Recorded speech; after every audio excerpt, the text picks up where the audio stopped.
Hey, let's go! Oh, school, akla kapagod! Para siyang private beach, pero hindi private. Pero kasi nga walang tao, kaya mukhang kayo-kayo lang. So, ano nga yung cave, guys? Lusutan, papunta rin sa... Grabe, sunog agad. Sunog agad sila akla. Hello po, welcome back to my vlog. Charis. Mukhang nag-nomo nga sila.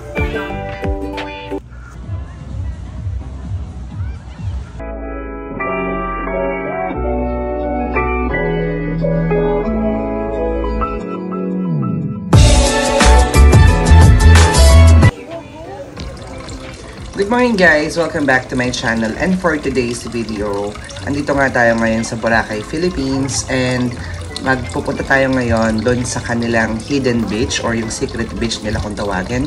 So pag chinek nyo yun sa map, isearch nyo lang secret beach kung nasa Boracay na kayo mismo, and from station 2 dadaanan nyo yung station 3 and then makakarating kayo doon sa pinakadulo until mapuntahan nyo na nga yung secret beach dito sa bandang dulong-dulo ng station 3. So, kung galing kayo ng station 2 guys, so it will take like 20 to 30 minutes depende sa paglakad nyo. And yun guys, so let's just walk and see kung ano mga makikita natin going doon sa secret beach. Walang locals na dito. Kaya na talagang Boodites. Shadow. It's puro bangkaan na siya. Diba? Ang ganda ng ano oh. Go, I have to watch it and delete it.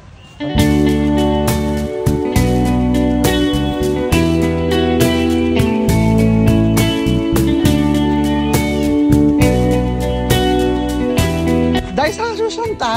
Hindi ka talaga sisigil ha. Pakaong talaga. Pakaong to eh. Yung mga daan na ganito oh. Ay, ito na.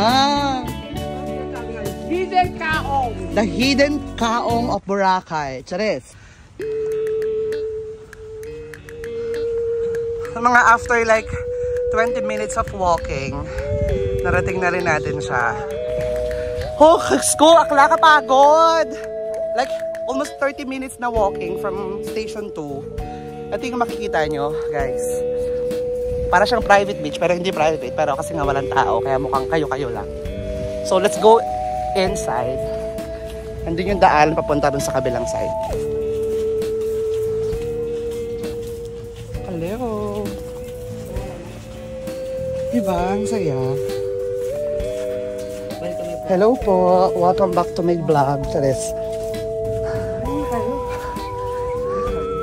Ay, ganda rin ko! Oy, shout out daw kay Harry, Paper. Charis.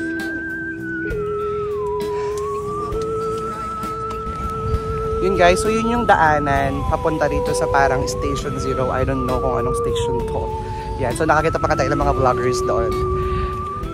Yan guys, so lakad pa tayo further. Ganda dito oh. So dito yung iba talaga nagstay. Kung gusto nila talaga ng katahimikan sa buhay, ayan. Dito kayo pumunta. Oh, di ba? Dito, iba't ibang uri ng mga halamang dagat. Yes. Ano-ano naman yung mga halamang dagat naman? Ay, ito sila Bex Dagat. Ito hanggang dito na lang sila nung pumunta. Ayan. Yes, ang ganda niya no, sa ilalim mo, dala lang kayo talaga ng ano, ng banig, kung anik-anik, drinks, eme. Pwede rin ka dyan magnomo. Oh, maganda dyan. And of course, andito na nga tayo guys. Sa I think this is it, Pansit. Chares. So check natin guys kung ano pa yung mga pwedeng puntahan dito. But I think this is the last point.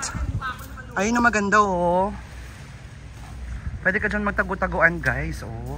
Yung mga maliliit na kuweba. Tapos here more on locals yung nakikita namin. Kahit nung papunta pa lang dito, more on yung mga locals. Meron lang silang plastics and all.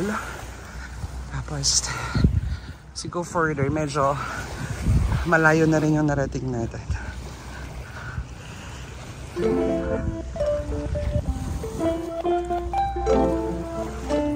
Let's go check it out pa.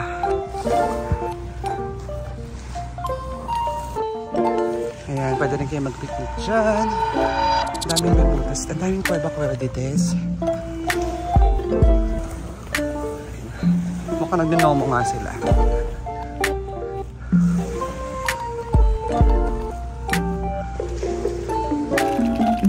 Grabe, ang ganda. Parang hindi matatapos to. Dito matatapos sa lakada na to.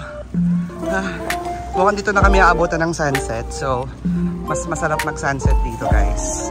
Ayan, so, ang cute ng mga rock formations dito. Gosh. The hidden gem of Boracay, Station 3. Yun, guys. So, balik na tayo sa aking station. Pero, dito na tayo magka-sunset. Mag-GG pa tayo, no? Saan? O, doon tayo maligo sa may kuweba-kuweba. Yan, so dito talaga, guys. Walang masyadong tao. Gusto nyo ng tahimik na lugar, mag-inuman with friends, mag-ingay, mag-sound trip and all. Tulad ng ginagawa nilang kuya. Ayan, punta na kayo dito sa pinakadulo ng Station 3.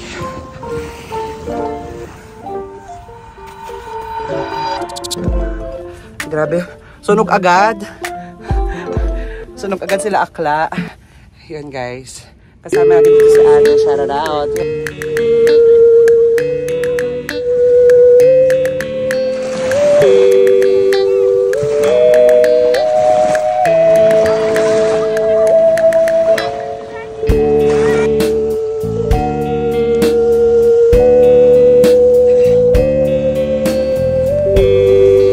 Secret place.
Let's go!